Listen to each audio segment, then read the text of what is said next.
Aimless is not nothing. Aimless is bad.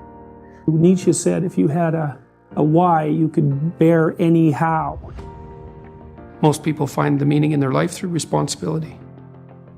I believe the fundamental religious truth of the idea that life is suffering.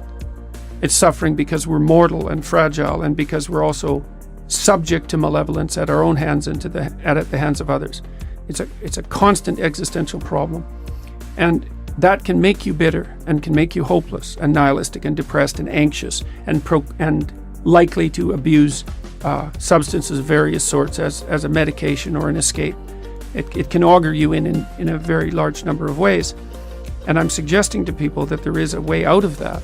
And the way out is to confront that forthrightly and to adopt responsibility in your own life and to try to make the world a better place, and that it's necessary to do that. And that if you don't do that, that things go badly. I think the deck is stacked against everyone to some degree because life is very difficult and we all die. But some people do have it harder than others. And all of us have it very hard at some times in our lives. It's like, well, what's the alternative? You take responsibility for that and try to struggle uphill, because the alternative makes everything worse. Find something in your life that's so worthwhile doing that the fact that you're going to suffer is justifiable. Yeah, life's rough, no doubt about it. And if good luck comes your way, then you should be grateful for it. And if happiness manages to manifest itself, you should be grateful for that too. So then you might ask yourself, well, what's the best antidote to the discomfort of life? And you might say, well, it's comfort. And I suppose that's what you act out when you swaddle a baby. But a better antidote is something like adventure to excellence.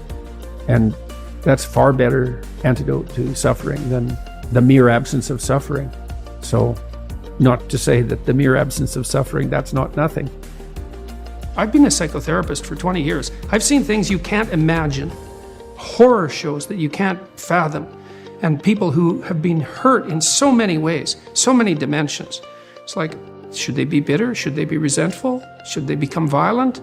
These things don't help. They have to struggle uphill despite their excess burden. And it's responsibility, not guilt. It's the female crucifixion. And that's exemplified best in, well, the best portrayal of that I've seen is Michelangelo's Pieta. You know, it's a statue of Mary, and she has Christ's body on her, as an adult, on her lap, and he's broken and destroyed, and she's displaying that. And that's the bravery of a mother to allow that to happen, but not only that, to facilitate it. Where you go, kid. Where you go. Well, why? It's dangerous out there. It's like, yeah, no kidding. More dangerous here if you stay with me by a lot. So you might lose your body out there in the world, but if you stay here, you lose your soul. It's a pretty competitive world. There's lots of competition for young men in particular. There's competition for status and limited resources and for the attention of women. And just because you're nice doesn't necessarily mean that you come out particularly well in those competitions. I would like to say that you should all be smarter, but I don't know how you could be smarter.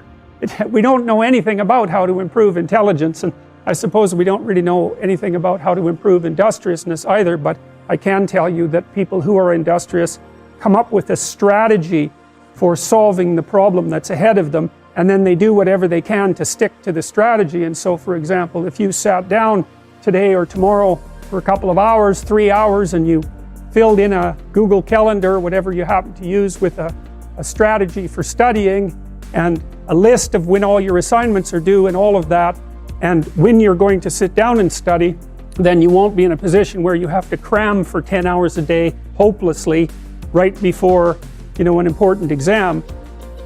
It's beautifully put that love is the highest ideal to reach for, and truth is... It's handmaiden. I thought about that for a long time, right? This hierarchy of ideal. And the thing about truth, that bitter truth, let's say, that cynical truth, is it can break the shackles of naivety. And actually, a burnt cynicism is a moral improvement over a blind naivety. Even though One is in some ways positive, but only because it's protected. And the other is bitter and dark. It's still bitter. But you're not done at that point. You're just barely started. I think optimally we exist to have something like a playful adventure, right? We're built for an optimal challenge. It's partly why we like to play, because in play you find an optimal challenge. It's almost like the definition of play. And so if you can organize yourself and the world optimally, then you have adventure. And maybe you have the adventure of your life. And if you can do that brilliantly, then you can do it in a spirit of play.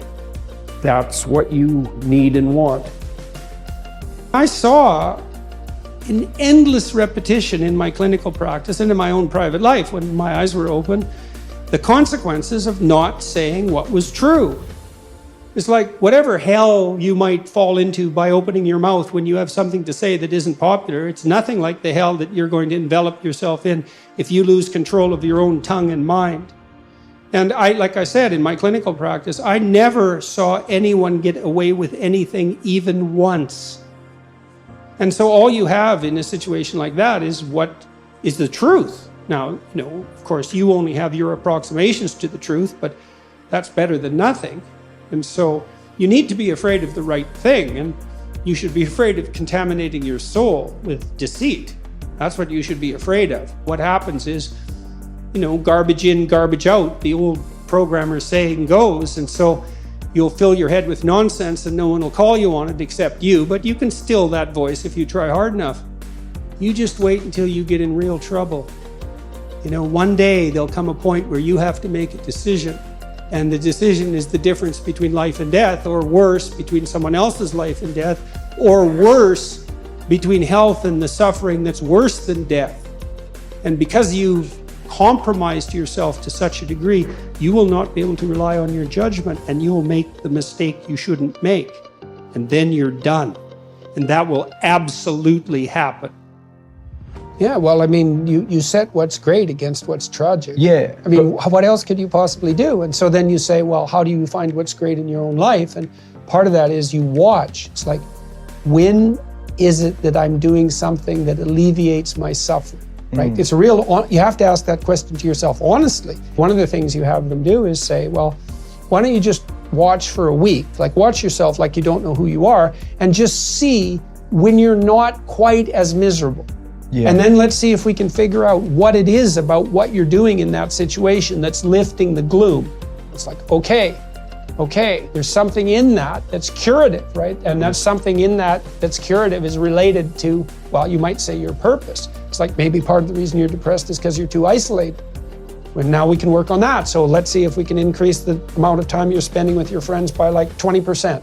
Or maybe you need a couple of new friends. Or maybe you need to work on your comic material, because you can set that against the tragedy of life.